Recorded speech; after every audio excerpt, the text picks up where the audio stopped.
I'm just putting this out there. Hey, I think Peter might be a premature ejaculator. Hence why. Okay. Whoa, that's a take. Hold on. Not only that, he's got a baby carrot between the legs, and I got a new name for him. Holy cow. Centimeter Peter. Hot take.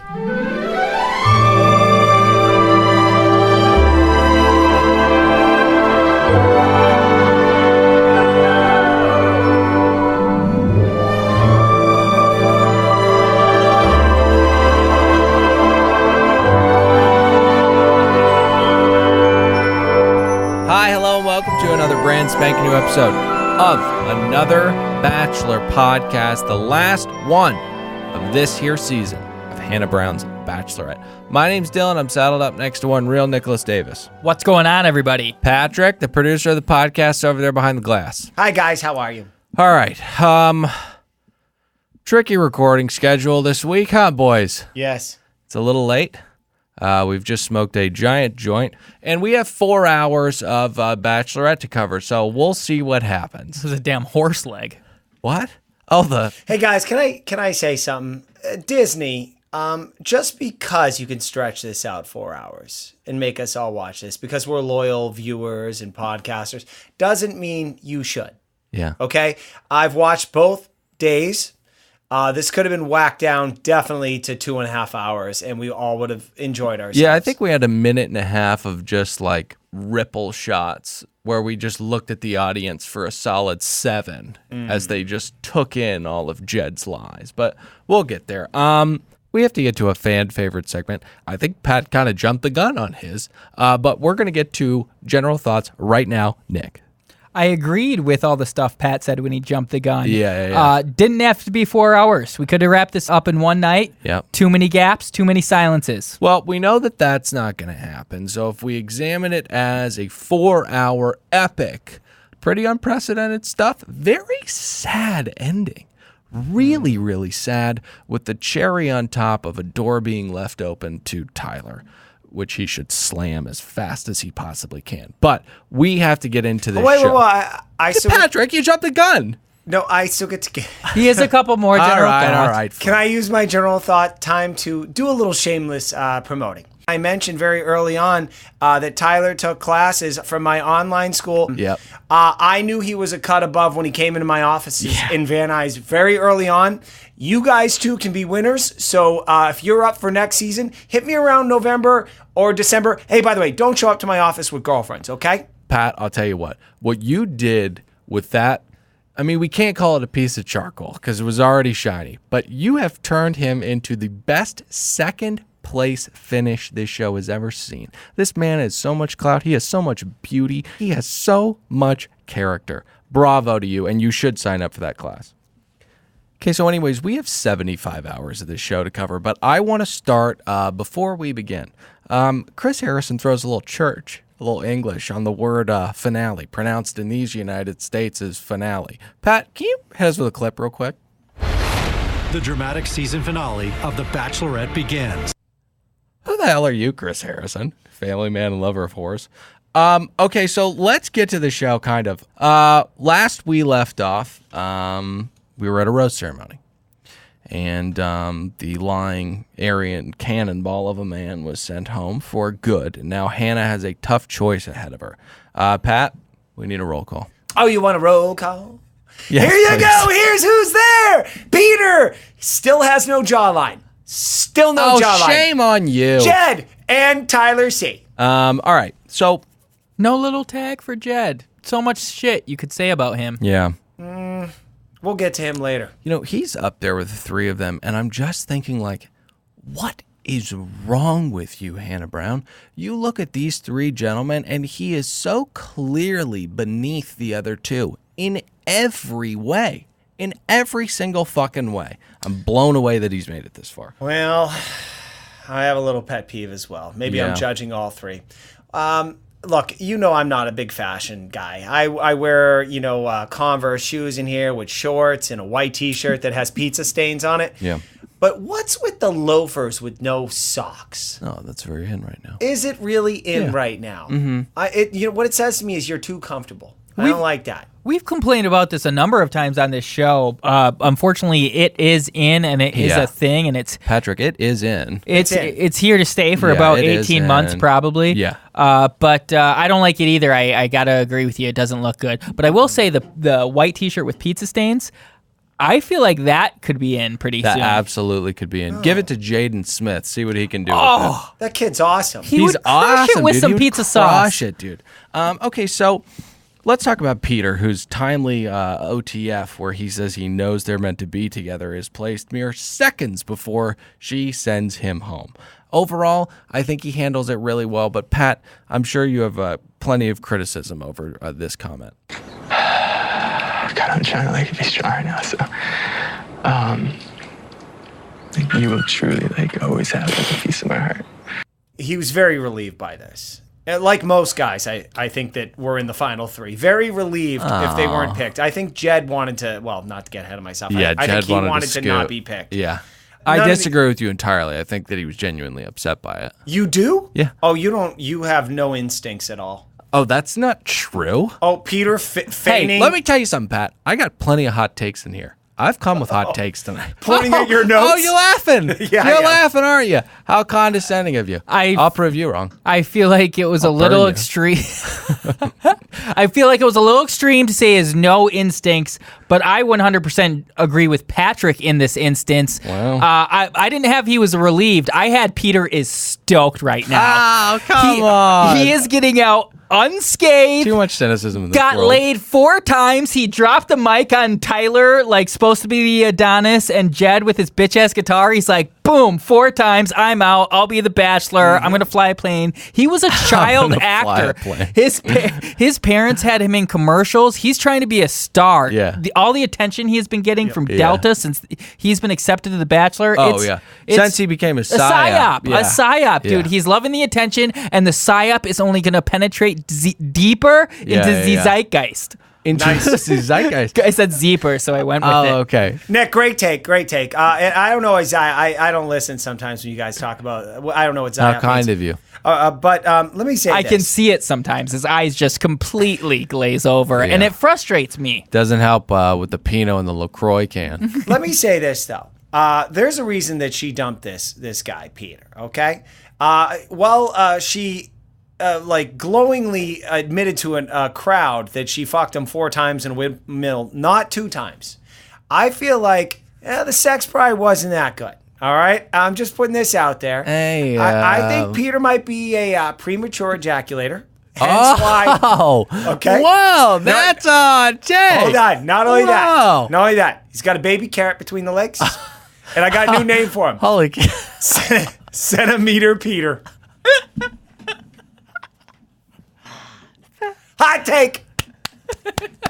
All I can do. Thanks. Hot take. All God. I can do. I love hot takes and poetry, by the way. Patrick, beautiful. Taking liberties with that. But I don't agree with that hot take. I mean, I bet Peter lays it down. Okay. We've discussed he's a pilot and he's a whore. And Hannah's had it 4 times in her life. She doesn't know what's good. Yeah, that's what I was wondering. Good point. If somebody has sex with you 4 times in one night, I mean, it can't be bad, right? Not to get ahead of myself, but when she is in the studio, I believe we're going to jump to that. Yes. When she says, we didn't fuck 2 times, we fucked 4 times, that is overcompensating for Centimeter Peter. Okay. I think we've covered this. I'll just say I think he cried the right amount, okay? Obviously, ideally, you don't want to cry. I think he cried the right amount. It was a little pathetic with him sobbing on her shoulders. I think he should have waited until he got in the van, but 8 out of 10. He gets in the van, no look back. That's what she deserves. She has made a horrific mistake here. We've talked about it in the past. Car, safe sex, fair amount of religion, career. What are you doing, Hannah? Let's get to the live studio audience. Before we get to the live studio audience, they showed him on the car on the way home. Mm-hmm. And here's one indicator I had that I think he wants to be the Bachelor. Patrick assumes I'm going to go on some non sequitur, some pop culture reference, and I'm not. It's very talk about the Packers and how everybody owns a piece. I haven't referenced the Packers in a minute. This is very specific to the Bachelor, Patrick, so listen up. Yeah. He said, I'm ready for my next journey. And it was just very thought out, pre-planned, and hey, you're going to have me back. I'm telling you. That's Told pretty you, hot Pat. take. I That's told hot you. take. Nice. That's a hot take. Okay, so let's That's get to nice. the live studio audience. Now, they cut right back to Peter sitting down with Chris Shitface Harrison. Can I ask, can we give this guy a little bit of an entry, a little applause here to kind of put him at ease? You just start him cold right after he got dumped, and he has to just speak to a live audience in America? I mean, this is ridiculous. This is 1919. I mean, it's a rigged game. Hannah walks out. She's got a fucking roarous applause. She just made a huge mistake sending him home, and then he's got to talk to her? What the fuck? All wrong. All right, so they cut to the mom. I'm not sure why. I don't know who this woman is. I don't know why we need to hear from her. And this may sound a little mean, but when she said they had sex 4 times in the windmill, they should have cut that woman's mic, because I don't know if you guys heard her gasping and laughing. At 1.8 speed, she sounded like a jungle witch. It was like something was cursed. They should have cut that mic. I was very disturbed by this as well. And guys, I know you don't like this exercise that I constantly push on both the hosts here, which is, let's switch roles here. Can you imagine Colton saying, who was the runner-up on his show? Because he picked the other girl. I'm not sure. Hannah G.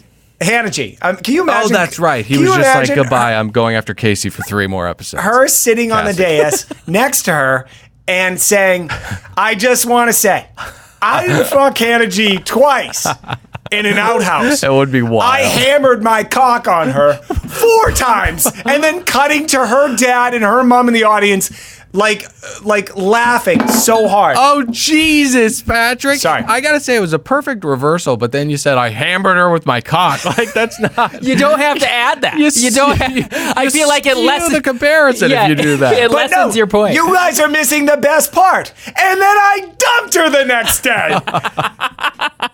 Hey, America, you still love me. I'm basically calling out someone for dropping loads on them and then dumping them next day, and then cut to their parents and saying, isn't this funny?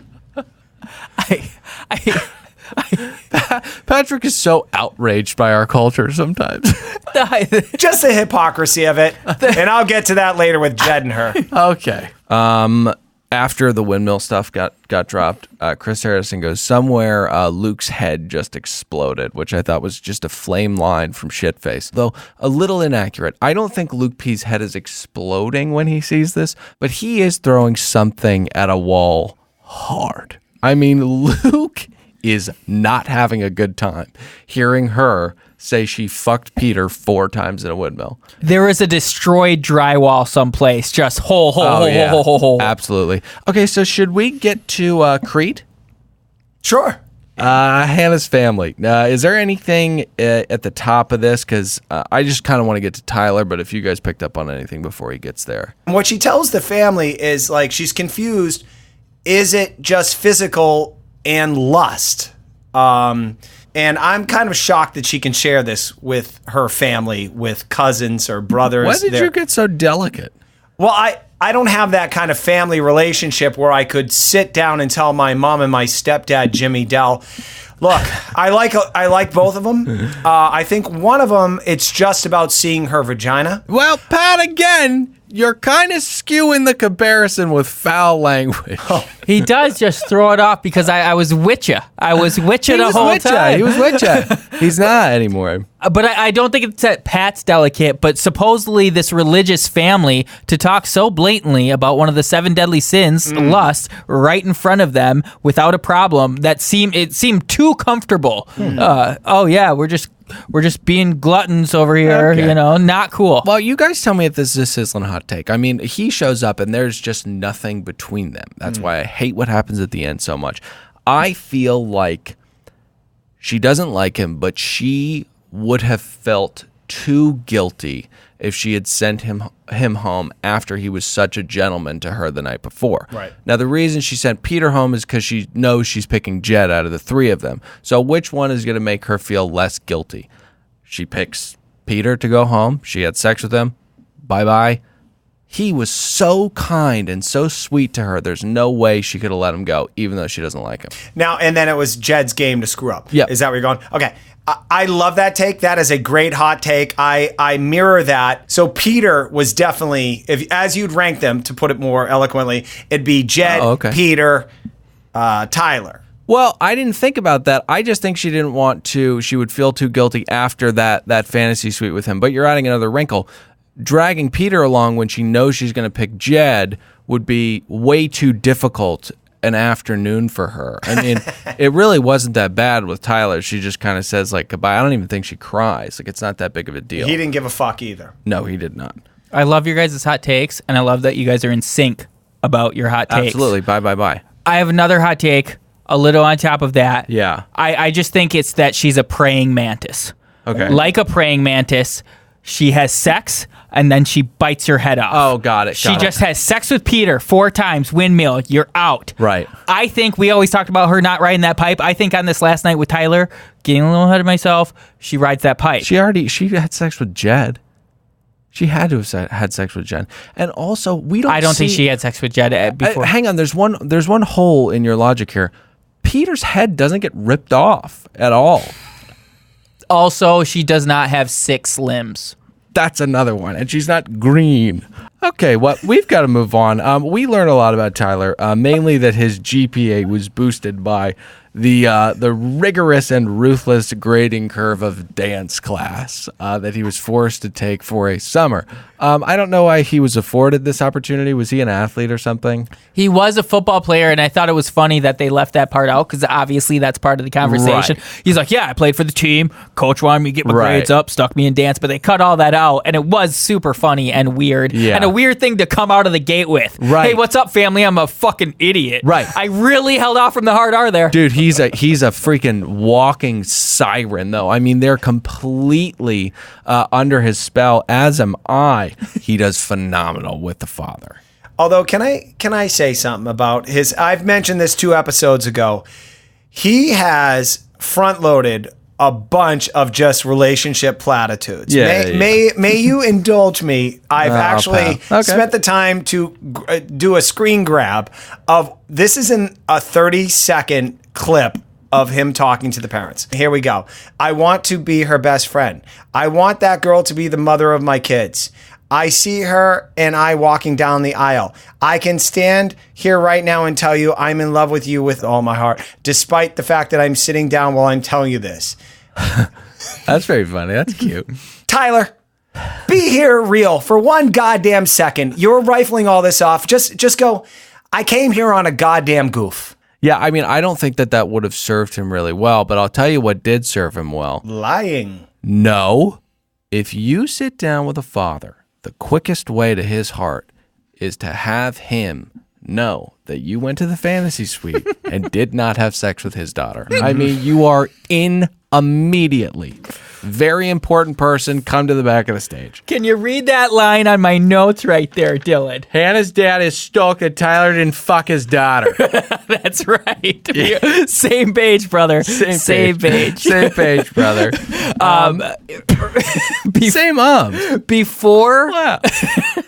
Before he talked to the dad and the dad was super stoked that Tyler didn't fuck his daughter. Yeah. The mom asked him like this weird hypothetical, and she was like, what would you do if like you did something Hannah didn't like? Would you tell her about it? Or it was just a real softball. I thought a better hypothetical to ask him would have been, would you rather marry 12 duck-sized Hannahs or 1 Hannah-sized duck? You're so right.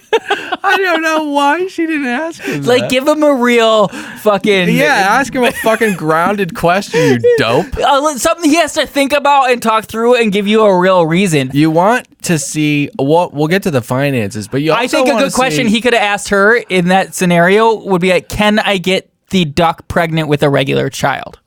That would have been pertinent. And both parties would have won there because she wants to see that a mate for her daughter has critical thinking capabilities. That's why Google would ask all those questions like, how many marbles can you fit in? So we are really front-loading this motherfucker. We've got to move on.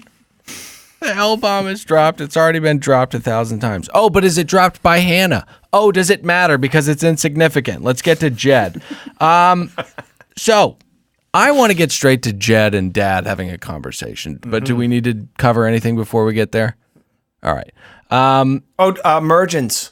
What a great show. They did an amazing promo. Oh, you want to talk about Emergence? Oh, well, I think we have an announcement, don't we? Yeah. Oh, wow. I really appreciate I'm Patrick. still fighting for another Handmaid's Tale, okay? I don't think that this is, you guys are just exercising Emporium here. I have a voice, okay? I like how Emporium is a way to marginalize democracy. 2 out of 3. No. We're not doing another Handmaid's Tale. Oh, wow. We're doing another Emergence podcast. Okay. I'm so excited for it. Everybody subscribe, People rate, have and review. been clamoring for it. It's like Stranger Things, but less good. Patrick and I were both moved after that little interstitial promo they did. Yeah. We texted each other at the same time. It was, And then all we said was another Emergence podcast. No, And then- I hit you up. I said, go time. And I sent you another Emergence podcast. Okay, so I love this father so fucking much. One of the best parents we've seen on this show, bar none. Fabio meets Eric Stone Street. He hears musician, and the fucking alarm bells go off. He immediately begins asking Jed about his finances, which are the leading cause of divorce. Now, we've got a couple cringeworthy moments to get to. Pat, hit us with a clip right now. I just want to kind of see, you are still young, but there has to be a direction. My goal as far as finances and stuff go in the future, I just want to have as many facets of income and backup plans as I can so that not only can I support myself, but, a family someday. And, at this point, my most major accomplishment is that I signed a deal with a dog food company. I mean, that's like out of a fucking Christopher Guest movie. Like, that is so pathetic. What does that even mean? You want to have as many facets of income and backup plans as possible? What does that mean, you moron? Hey, Pat, do you want to play his jingle? Rain or shine, kind of love like nothing you've seen before. Oh my God, they're so cute. Your dog really does deserve the best. So go pick 'em up some better balls. I mean, that's sweet. That's cute. It's very but sweet. don't hang your hat on that at 25 and struggling in the music business for 10 years. Can I say something? That's the best work he's ever done. The very best work he's ever done. Though it's not great and it's not a good jingle for sure, best investment better bowl ever made. Oh. How many people know about this dog food right now? So true. Scolding hot take? Can I get some scolding hot take there?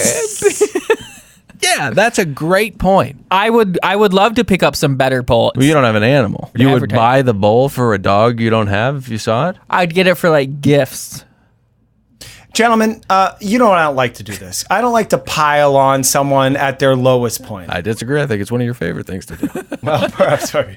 I have another clip of Jed. I assume this is in the same year period of like getting that contract with the dog. I think this bowl is company. a little earlier on. Well, this is Jed. This is wrong, probably wrong medium. I'm just going to play a clip. I think it's NSYNC playing. Yeah, but, it's the wrong medium. You guys have seen this on Twitter going around. but maybe some of the audience has. It's Jed doing a dance choreography with male strippers to NSYNC. Yeah. The man has no moves. May I, at least for us, so we can, why don't we talk over the video while I'm playing it? Sure.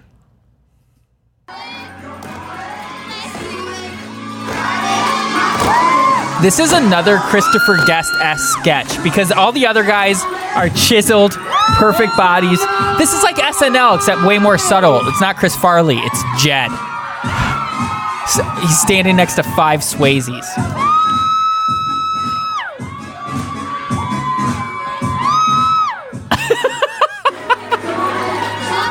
The man has no moves. He cannot sing. This, Jed, let me say this, because I've lived in LA for 20 years. I'm a lot older than you guys, as you make fun of me all the time.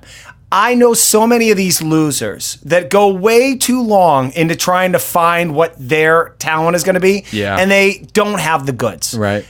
He can't dance.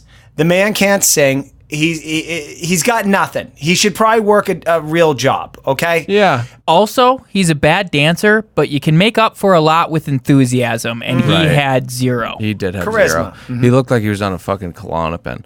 But that's depression. So anyways, Jed says he's a little confused by this criticism that he's come under. He thought they were going to be cool with just him and Hannah's love. No, dude, you have no career whatsoever. That's extremely concerning to a parent.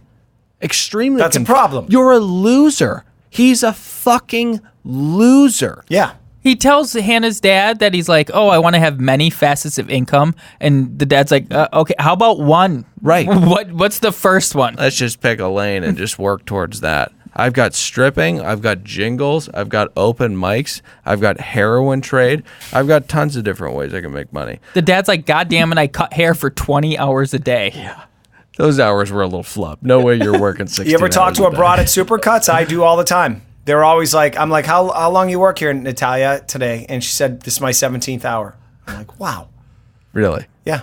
Okay. Wow. Looks like we're gonna have to stake out a Supercuts, see if these ladies are bluffing. Anyways, Mom comes in very heavy. She just essentially says, "Pick Tyler, Hannah." And then the dad says something similar. He also comes in pretty heavy. He's like, "Don't pick Jed." Very, very clear messaging here. Do you want to go into any specifics of what the dad was telling her? Because my notes are piss poor here. I think you pretty much got the gist, but let's talk about Hannah's mindset. I know I'm going to get yelled at. This is the third time in the show that I'm saying, all right, just call us misogynist. Hannah's picker is so fucking bad. Unbelievable. Okay. You've been horrible at picking before this. You've complained about it. All right, that's not my words, hers. Yep. And now both your parents who've been divorced are telling you the same thing. Yep. And you're not listening to them. Hannah, there's some culpability here on you. Totally. Okay? And You're to blame for this. She's very upset because this really gets to her. All right, before we get to the one-on-one, I just want to say for a second, some fucking announcement from Chris Harrison. Rachel, Lindsay, and Allie, whatever your name Fedorowski. is, have a podcast? Who the fuck is Allie Fedorowski? And what the fuck is this? Okay? Usually the mouse is pretty business savvy, okay? Absorb the podcasts that are popular now and give the host 10% of the ad revenue. What are you doing starting a new podcast that's ABC branded? Ben Higgins is going to swallow that shit up immediately. Oh, no. My wife turned to me. You know my wife hates me, hates both of you. Right. And everything. She said, the mouse? Yeah. The mouse wants to suck your dick. What? Talking about our podcast. Oh. She was like, you know what? They're trying to fuck you guys over. Oh. Go get that money, honey. I think so too. We have more listeners than those chotch fobs. And I'll tell you what. We're not a fan of Rachel Lindsay or her hubby Brian. Was she even there? Was she even there for that announcement? No, she wasn't. They just cut to Allie. You can't even show up for your podcast launch. Doomed to fail. Enemies. I declare them enemies. Let's destroy them. We did this with the Rose Bricks. I won't do it to Juliet over at the Ringer because I love her show. But let's destroy them. We're going to take all these people down. Yes. And you can help us, baby birds. It scares me to start wars like this because it's like throwing a nuke, You can't, when you throw a nuclear bomb, what comes back at you? Another one? Luckily, we are the United States in this podcast game. What? And we will crush you. What are we doing? Sorry. What's it? It was called The Bachelor Happy Hour. The Bachelor Happy Hour. What a new idea. Kidding me. Let me guess. They're going to drink wine and talk about the Bachelor, Bachelorette. What a great new idea. Losers. Hey, Ali Fedorowski, how'd that blog go? No one's reading it. You're a total loser. This is always so drenched in irony. When he rips other podcasts and narcissists, it's always dripping with irony. What are you talking about? Okay, so let's get to the Tyler one-on-one. Do we have a city here? I think we're still in the same city, Crete. No, I think we're in a different city. But Who anyway, gives a fuck? God, he looks so good in black. I mean, he looks like we talked about Rock Hudson. We talked about Marlon Brando. I mean, this guy is a silver screen starlet. I mean, oh my goodness. Starlet's female. Is that? Mm-hmm. All right, so they've got one more thing to overcome. Horses. Do we care about this at all, or can we get to them sitting down and talking? I don't know why we had to revisit her having to revisit these guys. You already know. Oh, yeah. This Absolutely. is... you guys love this episode. I told you the first episode I hated because it seemed like they were just stretching it so much. She's already picked the guy. Well, but there is a fascinating element to this, though, because it's weird knowing while America and Hannah are looking into his beautiful blue eyes, seeing those sun-kissed highlights, those perfectly tight jeans, those unbelievable boots, that she's going to pick Jed. Right. It's crazy that she's standing in front of this guy and she's gonna pick Jed. He's a little gumball of a man who can't sing. Well, Dylan, to shit on the point that you were making earlier in a supposed hot take, Jed... Fuck you, Patrick. Jed was here as kind of the default guy so she could break his heart a little easier. Jed was going to be the guy that she ultimately wanted for the last 4 weeks of this experiment. I know, that's what I'm saying. It's crazy that she wants Jed over one of the most beautiful people that's ever graced this show. Well, you would have thought he's gotten enough personal alone time with her at this point that he would have flipped her. Yeah, It is shame on Tyler. Too many platitudes. You failed there as a teacher. Was flipped her a sexual term? No, I'm not familiar. Like flipping a district. Gotcha. Yeah. Gotcha. So I didn't even want him to answer. Night date. I liked Night date! Sorry, weird. I liked your weird analogy though. Night date! Probably the last time I get to do this, I think. I got one more coming up. So they talk about life after the hit ABC television show, The Bachelorette, which is an important conversation to have. Unfortunately, it usually comes a little bit before the night before you get engaged, and it usually happens a couple more times than just one 40-minute chat. I always think it's a good move when the guy talks about it like it's an inevitability. Right. Like, oh, so what are we going to do after this? What's that book where you just wish it into existence? Secret. The Secret? Yeah. The Secret. Like The Secret. And though I think that book, the specifics in there are mumbo jumbo, I do think it's important to put those goals out there. Yeah. I don't think it's necessarily universal, but people hear and people try to help you. So I thought he was a little intense about the kids, but overall he's just a sweet, sweet, hot guy. So let's get to Jed one-on-one. Do we have a city here? Dude, I think these were back to back. I think these are all, I think all of this They're is not Crete. great. Yeah. They're not great. I'll Okay. bet you $50. But you don't know. It's a weird thing to not I'll know. bet you $50 American dollars. No.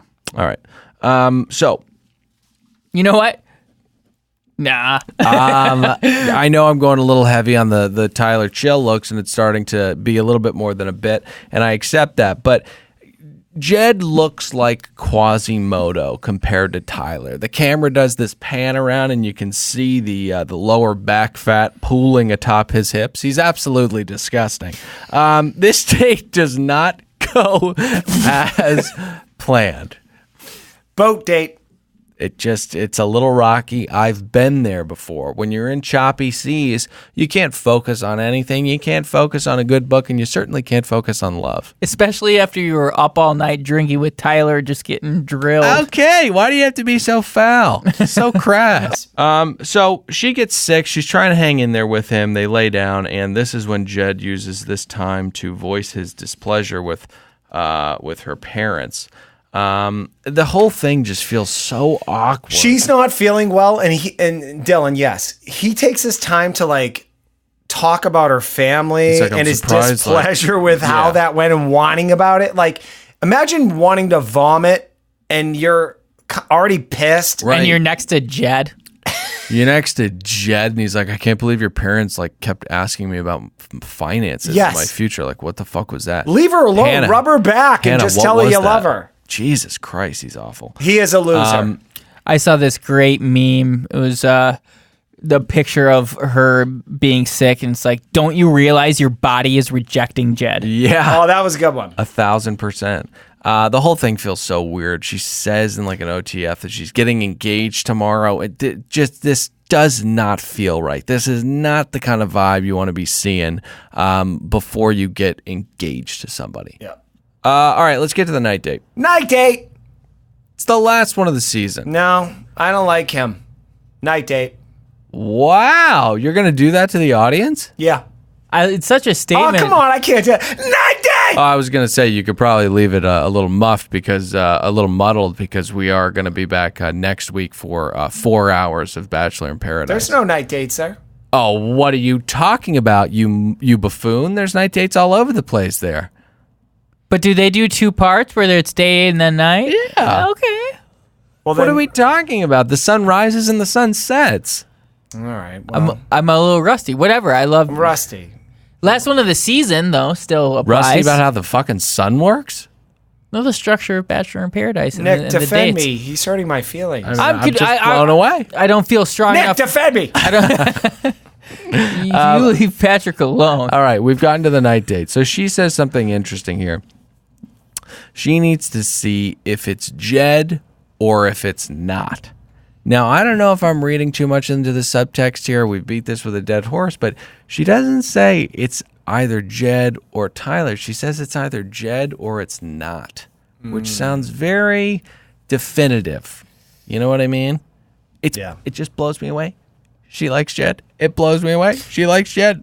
May I remind the audience also, I think she's noted this in her OTFs or whatever. She does not have clarity right now because while Tyler came out of nowhere, if we really think about it, she's been into Peter and Luke Right. and Jed the entire time, and Jed's still around. Tyler still has a place in this game because basically Jed's being a piece of shit. Yeah, I can see what you're saying because like Jed was at a pretty high, and with the parents, and then with the kind of I feel the inevitable yuckiness you have to feel from him. I mean, it's really there in his heart at this stage in his life. I mean, that's just who he is. If you're around somebody for that long, I would imagine you have to pick up on that. So I feel like she's feeling that and snuffing it out. All the while, Tyler is only proving to be a better man. She just doesn't like him. She just doesn't like him. Physically attracted, but Right. All right, so we've got to get to the next episode of the season finale. So let's get to the live studio audience. Chris Harrison starts off a little hot. Says that we're going to witness tonight great love, incredible trust, and the massive destructive forces of lies and betrayal. Jesus. Earlier tonight, Patrick gave us poetry, and now Chris Harrison does. Absolutely. This is my favorite thing he's ever said. Yeah, it's pretty next level. I think he's honestly in his trailer.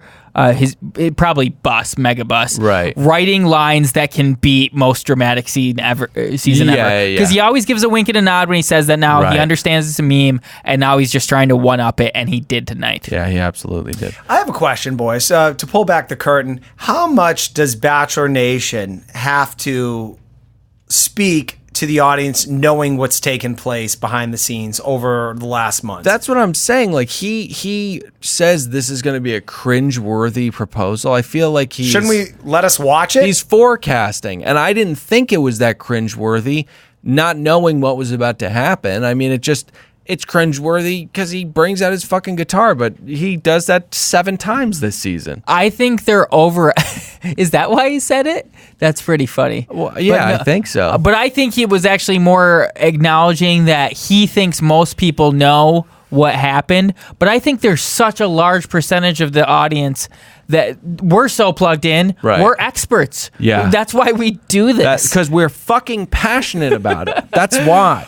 But there's a lot of people out there that just watch on Monday nights and then they turn it off and they're excited to see what happens next weekend. Yeah. And I think they were like, what? That was beautiful. Right. I love his music. So let's get to Hannah at her lovely suite. She's got a cup of tea and the good book out. And it's a contemplative morning. She steps out onto the balcony or the patio, and we get a horrible looking view. I mean, it looks like a Berlin Wall at a half-empty pool. It looks really, really gross. Okay, so we get some pensive moments of reflection on rocky shores and at breakfast tables. And this is when it hit me. It hit me numerous times. Balconies, too. Balconies. This sensation has hit me numerous times while watching these 4 hours. The show's too long. So, Neil Lane, let's talk. Tyler, how do we think he did with his ring? I don't know. I'm a guy. I thought he did magnificently. That ring was absolutely gorgeous. It was fire, or should I say, icy. Lots of glass. Game of Thrones, what happened to you? Then Jed. This one, he says, represents our love because of the oval shape. It's a constant. All right, buddy. Circle. So I may be getting a little too flustered, but holy shit, Tyler in a suit. I mean, get me a wet rag because I'm heating up. No. You're not exaggerating at all. I came in my pants. Oh, that's Too fun. much. Clean up on aisle Nick. Now, hold on. Let's pull back the curtain. Yeah. You guys were pulling up images of famous 50 movie actors, Yep. 50s movie actors. Brando's untouched. Brando. And then I said Frank Sinatra. He has that look of back in the day. Yeah. What's that referred to generally? It's not retro. It's classic. Vintage classic, something like that. He's got that look. I think he's going to be better looking as he gets older, which makes me even more jealous. Hannah, heading into this this here final rose ceremony, has some thoughts on the man she'll ultimately pick, Jed, and the characteristics that she values so much in him. Pat? I feel like Jed is as honest with me as I am with them, which that's what you want in a life partner. Instincts suck. Oof. Your Do instincts they? suck. All-time great timing from him on that sound effect. Okay, so let's get to her journey over to the final rose. She gets out of the car because she can't handle it, and she takes a heavy fucking spill. This was advertised like 3 or 4 times in a 2-day period. I mean, they really laid into her with this whole thing. Can I tell you why? Mm-hmm. I think every gal on some heels being upset has had this spill. I think it's very relatable. It was relatable. But I think it's all dependent. I mean, this is very easily influenced by the music that's playing. I mean, they have dramatic music playing. We put a little Benny Hill. I mean, this is a blooper. We're loving this. Right. That's true. I mean, that's a good point. I do feel bad for her, though. I'll say I'm concerned about the dress more than I am the raspberry. I mean, she looks at the producer. She's like, no, I'm not okay. It's like, I get it. It was a tough spill, but that is a beautiful white dress. You've got to get up off the pavement. So anyway, she gets up, dusts herself off, whistles, and says she's ready. Let's get to the rug and the pots. The guys head up the hill. We see Jed in the van, and he has got the guitar in his hand, sure enough. But before we get to him, let's get to the sacrificial lamb that is the beautiful Tyler Chill. I always have a tough time with this. He goes into this halftime talk. Just stop him from doing this. I know she cut him out. I know she cut him off, but don't let him go so long that they can put piano to it in post. Just cut him off and say how good of a guy he is, but she's not going to accept a proposal. It's sad. I felt like in some of the other iterations of this show we've seen, they've let him finish and ask the question, and then they were like, long pause. Yeah, no. that's a good point. Like, I thought she actually, I had the different take. No. I like your take. Well, this is where I'm going to attack Hannah, I guess, in like 4 minutes or something. This is a TV show, and I guess there's certain rules. It's a dating game show, as Jed said to her when he showed up to this thing. Yeah. Yes, there's certain rules, and we know that it's superficial, and we're going to hurt people, but we show up anyway, and we do it for America and the rest of the world. So that's why that happened. Yeah. No, I know, but I just feel bad for Tyler C. Oh, do you? Yeah, I mean, this is her, and yeah, I do. That's not disingenuous, Patrick. I do feel bad for him. So listen, this is the prolonged heartbreak that you did not want to dole out. And surprisingly enough, she's fine with it. We talked about the strategy. It plays off well, except for the whole being with Jed in the end part. So he handles this really, really well. He's what my people would call a mensch in every sense of the word. Oh, really? Really? I hate you tonight. I don't know what's going on right now. Well, first off, hold on. Can I give my position here? I mean, sure. Don't judge me before you let me hear me out. You lean back and go, "Oh, really?" First off, Tyler doesn't give a flying fuck. I don't think he does either. He could care less. And he said, by the way, still a mensch. Oh, really? Okay.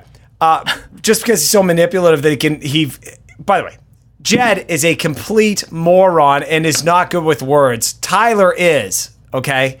So, because he took some of my classes. Hold on. Oh my God. When she dumps him, he says, "I'm still your biggest fan and I wish you success. And you can call on me if you need anything." And then she says, "Can I walk you out?" He says, "Absolutely." Wow, what a gentleman. Yep. If you really love this woman, you would be like, "What the fuck? Oh. You've been telling me you love me. We slept together 4 times or something." Wrong guy. Oh, no, maybe he had sex with her 4 times. I'm hurt.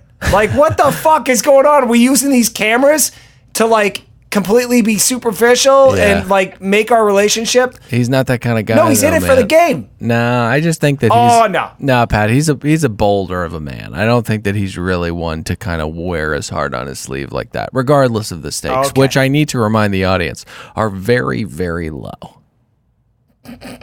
None of this matters. And I want to correct Patrick really quick because I don't think Tyler and Hannah did it 4 times. I think they had one long, passionate night, 11 hours of tantric, passionate lovemaking that culminated in simultaneous orgasms. Which is the best time to have kids? The most likely. The most likely. Most likely. All right, so you know what? Fuck it. He's on to bigger and better things. Hannah is now left with Jed. Jed and his fucking guitar. I don't know what... This is so fucking crazy to me. Why do you have that instrument of failure in your hand? Act like a fucking adult. Go to the fucking proposal with both hands empty, you idiot. You know, I think America hated him at this point. It's so easy to hate this idiot. Yeah. We liked him the first 2 times he picked up the guitar, Yep. but I complained about it very early on. So I think America should thank me. Yep, I think America should thank you too. He shows up out of the car with this guitar. Yeah. And has to make it all about him. Oh, it's unbelievable. With a proposal and a new song. Yep. And by that I mean 30 seconds of, I guess, made-up music. I want to give you a ring, girl. All over the place with pitch. I mean, he's off key. He's fucking flat. He's sharp. It's pathetic. He can't hold both of her hands because he's got one fucking hand on that goddamn 6 string, which again, I say is an instrument of failure for him. Singing guitar to somebody when you're by yourself or in a small group is a rude thing to do. Nobody knows what to do with their hands. It's very rude to put Hannah through this. I know what to do with my hands. Double birds. She should have done that, Nick. Let me say this. Again, I know I mentioned like 30 seconds ago, Hannah has horrible instincts, but please, baby, always the guitar. His family's angry with you. He's a liar. Why? Why? Why? No, I know. It's a great question. Did you say weird-shaped head? No. Weird-shaped head. Yeah, weird-shaped head. Troll voice. I mean, just speaking voice. I'm not talking about singing. Nick Vile-esque lockjaw. Oh, God, it's awful. All right, so we've got to talk about how horrible her instincts really, really are. In this clip, it'll culminate the entire thing because, of course, this is the man that she has asked God for. Pat? I've always prayed for my future husband. And as a little girl, I can remember sitting in my room. I never knew who I was praying for, but I was always just wondering what their life was like, what they were doing, what their passions were. I've been praying for this moment for a long time. I've been praying for you. They deserve each other. He's got a weird head. She's got a red nose. Right. Well, the boogie shuggy is. Sorry? You think she's on cocaine? You think she has a cocaine problem? Well, she's got a lot of energy. I think down south, Jesus. if anything, it'd be crack. If I'm going to be... All right, so we cut back to the studio, and Chris Harrison says, but what about the lies? Then he quickly makes fun of him singing. I thought that was pretty funny.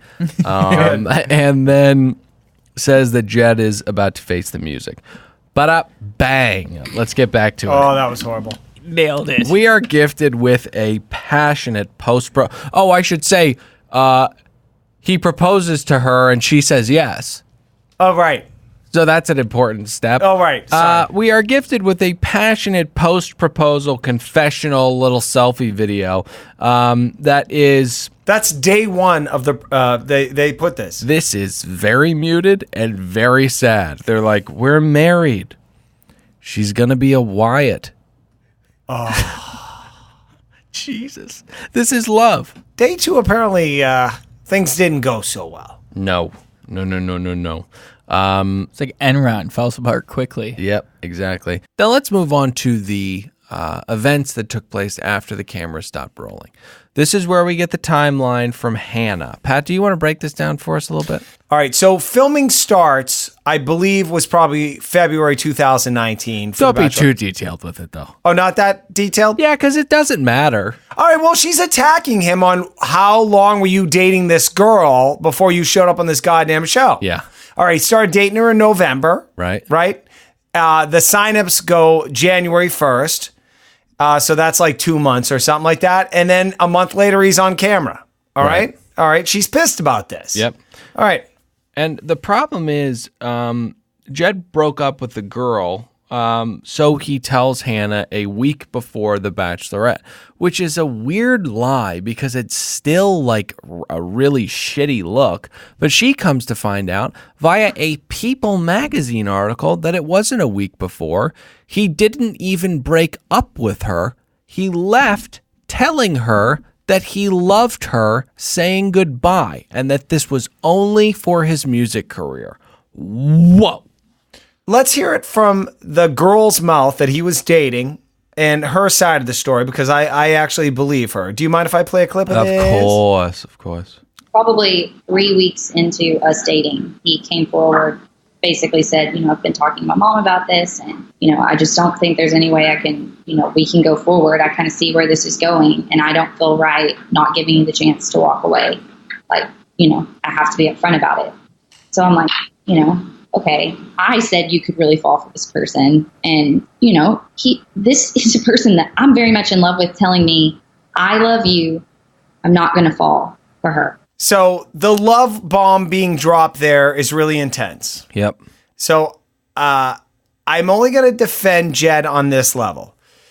First 3 episodes in, he tells Hannah, I showed up to be on TV and let my music career ride on this. Yes. So he's kind of being honest there, yeah? Yeah, but I also thought it was like a savvy maneuver, but continue. Yeah. No, I agree with you. Nick, says 100%, Nick. And Hannah says that it felt weird when he said that because it sounded like he was talking to his girlfriend. They were dating like 4 months or 3 months. I think the only problem we have with this is the L-bomb being dropped. Right. If she doesn't say that they were saying they loved each other, yep.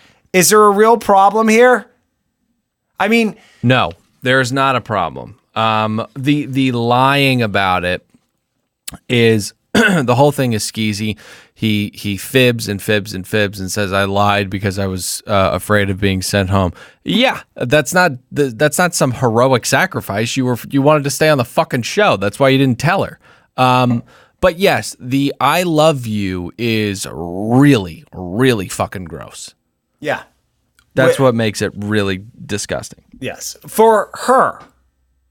For the girl he's for dating. America. And, I'll tell you something else. But hold on. Yeah. Doesn't she kind of being accepting when she says, look, we're in Nashville, which is a hot city right now. This is how Hollywood used to be. Like, reality TV shows going on, Yeah. all the singers rolling out of here. Like, you show up at a bar and 18 of your friends are like, oh, I'm doing The Voice, or I'm on American Idol next week, or I'm on this. Like, because you know how Hollywood works. We descend on a city and all the talent is there, and we put you all on TV. So everything's very exciting there. Okay. So she's accepting of this for her guy she's into's career. I don't know. It's kind of on her a little bit, in my mind. Yeah, I mean, she says that he gave her an out and she chose not to take it.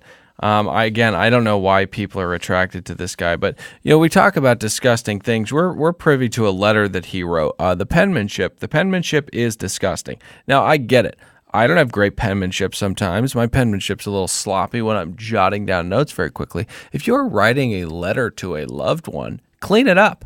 Clean it up. He has a lackadaisical approach to everything. This whole thing was myopic. He did not think this through whatsoever. He was just jumping from stone to stone to stone across roaring rapids that were inevitably going to swoop him up.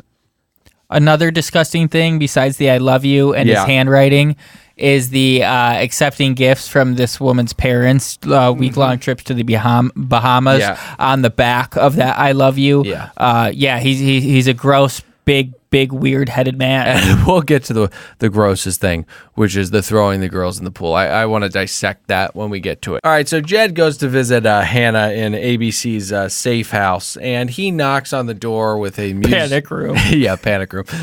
He knocks on the door with a musical quality. It's got a rhythmic quality. Comedic rhythmic quality. Yeah, well, who the fuck are you, Charlie Chaplin? What are you doing knocking on the door like that? You moron, you buffoon. God, this guy's so unbelievable. They sit down, and after a long silence, gets to talking. Now, he starts off by saying that he was fucking a lot of girls, and it didn't feel like a relationship when he was fucking this one. She was just the one that he was fucking the most consistently. So she thought that it was a relationship, but to him, it wasn't. What a great start. Yeah. Wow. Because you can't understand the guy for shit. What a great way to clarify what he said in the clearest terms possible. Well, some chicks are into it when they know there's competition out there. You can brag about having sex with a lot of women. That will turn them on. I don't think Hannah being the Bachelorette, I don't think she would enjoy that. No. She's a pious princess. So they pan in like abrupt applause at different moments throughout this evening. Oh, I didn't like them going into the crowd. Pan isn't the right word. Let us judge as an audience in America watching our TVs. I don't need to see some broad that spent 8 hours in the barbershop hair to get her hair did with her ugly best friend who she knows she's better looking than and staring at the camera. And we all know that's what happens in those audiences there. Jesus Christ. Screw you, audience. He's on a hot one tonight. No, those were all great points. And on top of the clapping by these old women who spent 12 hours getting their hair did, there was a lot of yelling stuff out at different points. Get rid of them!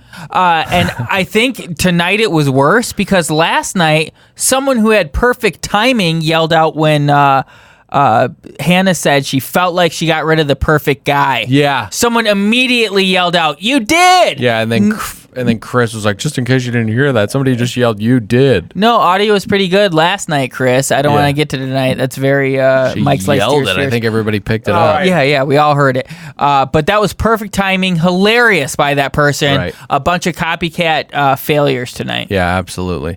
So we learn more about the relationship. That's when we get the surprise birthday after 2 months. That's when we get the Bahama trip. And that's when we figure out that he doesn't ever say goodbye. He says, "I love you. I'll be back," essentially. So we then talk about his life a little bit after they get engaged. Now, it is said that the night after Hannah comes to Nashville as his fiance, he threw 2 random girls in the pool. She questions him about it, and he's like, "We didn't even know who they were." Not a good alibi, not an alibi at all. What are you doing throwing 2 random girls into a pool. Now, I know it's not cheating, but it is indicative of something that's pretty horrific here. He says that Hannah made him a better person. And this, it's not cheating, but it is not a good look at all. You just got engaged. You're throwing chicks you don't know into a pool. Well, at this point, he's on TV. So he's enjoying the fruits of being on TV. I would say at this point. They've stopped filming now. He's back to Nashville. But you got like first episode, second episode airing. Got it. Nick Vale actually did this shit when he was on Andy Dorfman's season. They caught him in a pool in Hollywood, like basically having a great time in a pool with a bunch of girls. The difference is he wasn't freshly engaged, though, and his fiance hadn't just come to the hometown. That's true. After. He had gotten dumped. That's true. Good point. If this is Jed as a better person, what kind of piece of shit were you before? Yeah, seriously. The point is, he's not a better person. He's the same exact person. With that weird head of his. That bizarre fucking head. 3 times hilarious comedy. I'm done. Yeah, so she walks off and he stares at her through a glass window. She comes back and Jed says, "Where can I improve?" Great question. The head. Shit. She asks him, what are you fucking talking about? Where can you improve? Stop lying and stop being a chauvinistic pig. She asked him a great question. What did you think when the other guy got sent home for the exact same thing you're doing? I thought it was a great comment, and the guy you were talking about is Scott, I believe. Yeah. Don't you remember? I called him Scotty Too Hottie all season. Yeah. You love that guy, Scotty Too Hottie. All season because he was around for 45 minutes. Scotty Too Hottie! I kept yelling. Scotty! I was like, Nick, stop yelling so loud. My ears hurt. Yeah. I remember that. Wow. I kind of miss it. That was cute. It was fun. I feel like we brought it back tonight and everybody's really nostalgic for it. Scotty Hottie! One more time. Ultimately, he says, I didn't have a girlfriend. He just had a girl that he said he loved to and had sex with 24 hours before appearing on the show. And that whole Bahamas trip thing from the parents. Yeah. Now, this doesn't mean that he wasn't open to being in a relationship with Hannah. He could have done this and then found love with Hannah. But what it does mean is that he's a slimeball fuckface little lying failure of a dog food jingle writer. I mean, he's a terrible, terrible human being. So you start out from there and you've got serious, serious problems. So he sounds super selfish throughout this entire thing. He told his friends that he won. Yes, that was gross. Ooh, you. Now she heard him say that. Yeah. Hey, Dill, look, again, I don't want some pushback on the baby birdies or the fans of the show, but may I at least bring up a point? Sure. A little irony here. Hannah has had sex with 3 guys while saying I love you to 3 different people while sitting across from you on the couch in both settings, whether it be on the dais or in that fantasy suite or whatever, yelling at you saying, wait, you were in love and you showed up on this show. And I'm saying, well, it was kind of a game show and I didn't know what I was kind of coming for. And her now saying with a straight face, I am on a game show and I fucked 3 guys and then I went on a date with you. It's drenched in hypocrisy, and also I think it's funny that Hannah gets like diplomatic immunity to a certain degree here. Like, wonderful! If he asked her, she'd be like, "Hey, that's none of your business." Yeah, every time she gets mad, she's like, "It's not about you." Like she said that to Luke P, which it's not about him, but and again, Luke P approached her like a psycho. But it's a repetitive thing.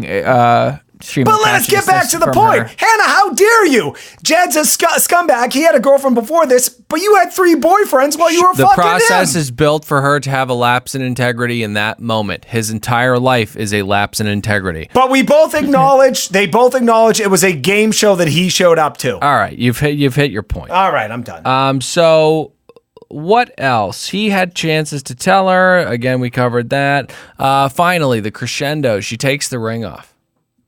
Slams on what table. a move.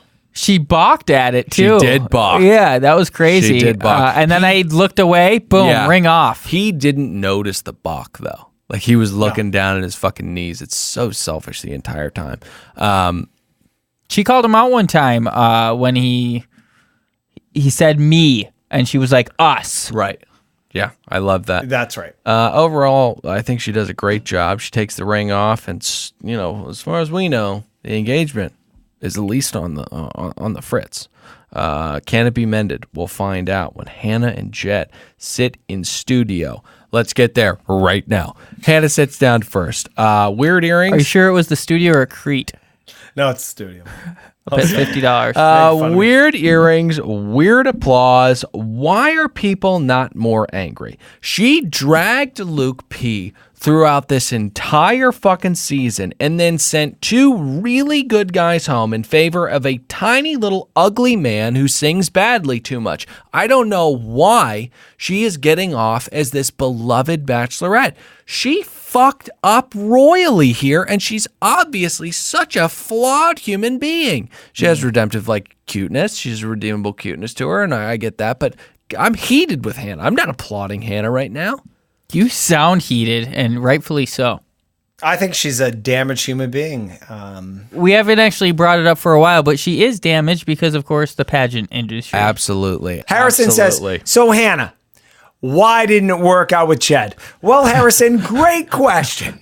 Because we just got stuck with 4 hours of television that answered all these questions, you fucking loser. Right. And by the way, who's your producer? He should be fired for hand you a card that you have to read with horribly dyed hair.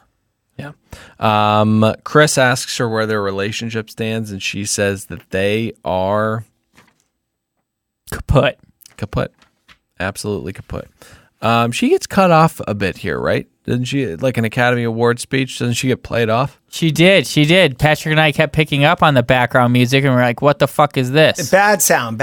Someone should be fired tonight. All right, so Jed comes out to a very muffled applause. Do you guys want to talk about what he says? Because I could not care less. Just that a muffled applause sound like his stupid lockjaw. Yeah.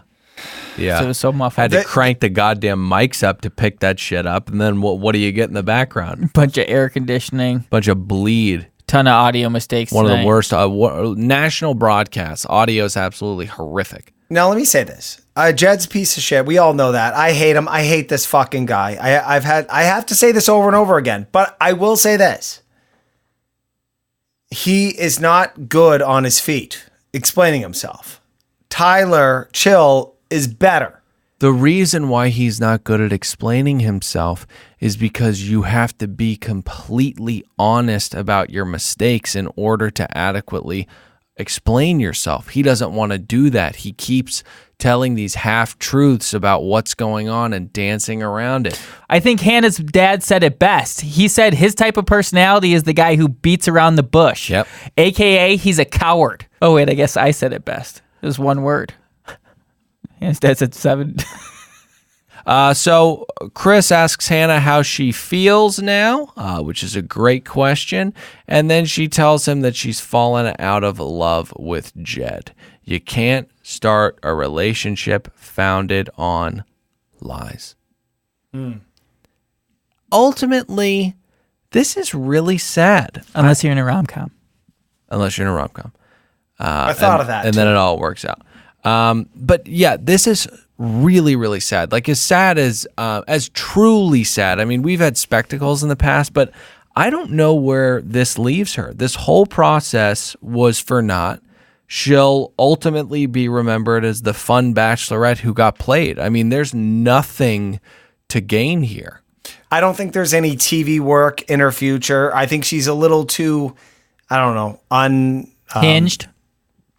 Your words, not mine. She may go into local news. I just don't think that she's. I don't think she craves the spotlight. I don't know where the beauty queen biz goes. Maybe like teach some toddlers. Maybe TLC will pick her up. Like, where's that fat broad that went in jail for like 2 years for Mama June? The dance moms. Oh, got it. I would hope she would not want to scar children the way she was so indelibly marked herself and. The dangers of the passion. In fact, ruined for the rest of her life. All right, let's get to Tyler, and then we're done. We're done with the season. I don't want to let it go. I say we talk for another hour. Before we get to him, Hannah says she's proud of herself. Why? You failed. Take stock. You made a huge mistake. You're proud of yourself, Hannah? Well, guess what, little missy? That's your second deadly sin of the night. Whoa. Pride and lust. Whoa now. Look out. You're on a trip to hell. All right, so Tyler's up next. He comes out to just an unbelievable ovation. America loves him. And she says that her feelings didn't just go away, leaving the door open. What the fuck is this? She said no to you, dude. Don't ever look back. Go backstage after this, hug her politely, and don't talk to her unless you're at another event. This was Hannah doing an incredible impersonation of a sandbag. So by her like putting out to the Bachelor Nation saying like we could have a relationship, let me destroy your chances on this. We know it's too late for you to be on Bachelor in Paradise. We now know if it's put out in the ether that you and I are dating, I'll fuck you up. Let's really quickly examine Tyler on Bachelor in Paradise. That's not a fun show. That's not a fun show. That is a orgy. That is a monster. That is a guy bringing a machine gun, and then the rest of the guys have a knife, and they're in a knife fight, but he has a machine gun. That's what that would look like. It would not be good TV, or would it? I think it would be incredible television. But Patrick's doing a weird thing where he's grafting intention on an inanimate object, sandbag. I don't think they really have. Right. They're doing it purposefully. I think Hannah is just... she's going as the wind blows. I like Tyler now. Sandbags are all stacked up. They're like, all right, gentlemen, we got water coming in. Let's hold tight, all right? This water's not getting past us. That's Pixar's next movie. Sandbags. By the way, you guys asked me. Sandy is the main character. Where is Hannah B going after this, Dylan? Not sure. It's really sad. I mean, I hate this whole thing. I hate this whole leaving this open thing. It's really, really sad. And again, she said no to him. Don't go back to her, man. Your future's way, way too bright. You got to put shades on. It's so bright. And not once did she give an apology for picking the piece of shit jet. How about we start from there? Right. The whole thing just makes all of it even more sad. It's this last-ditch effort to try and find a connection for Hannah, and it's just a connection that everybody knows is not there. Well, because she doesn't like him either. So, ends with a whimper. Ends with a hell of a whimper. And then I would say this as a viewer. We hope we'll know more about these people later on, but then they just drift off like a leaf that flows in the wind. Yep. We never hear back from them again, and then we forget about it, and then we're like, the new crop shows up, we're like, oh, I'm into this. I can't wait to see what, I don't know, Jennifer and Zach have to say. Great names, perfect Bachelor contestants. I'll tell you what, though. The real stars are born in paradise, and we'll be back next week for the 2-night season premiere of Bachelor in Paradise. Looks like it's going to be an incredible season. No rest for the wicked, and boys, we are wicked. We'll be back next week with more podcasts. Before we wrap this season, I want to get to a fan favorite segment, the inverse of one. You know, we've been through this entire season together. We've given a lot of general thoughts. I think that we should have some closing thoughts on the season. Oh, yeah. Patrick, you're not going first. Nick's going to go first. What a ride. What a ride. Pat? I love the season. Hannah, you did a great job. I'm going to mirror yours and just say, what a ride. What a ride. What a fucking ride. Guys, we cannot thank you guys enough for listening to us this entire season, this entire journey and gauntlet of love that we went through with Hannah Brown. Jump in the Facebook group. Let us know what you thought about it. And if you haven't joined us there, join us there, facebook.com/Another Bachelor Podcast. Also, hop in rating and reviews. Please leave 5 stars. If you can't say words, just hit 5 stars, walk away. That's all you have to do. Follow us on social media, Dylan Pete Wren, Patrick Dude Show, Real Nick Davis. And until next week, this is not goodbye, but it is goodbye to Hannah. We'll see you next week. I'm Dylan, saying goodbye. Nick, say goodbye. Bye. Pat, say goodbye. Goodbye, guys.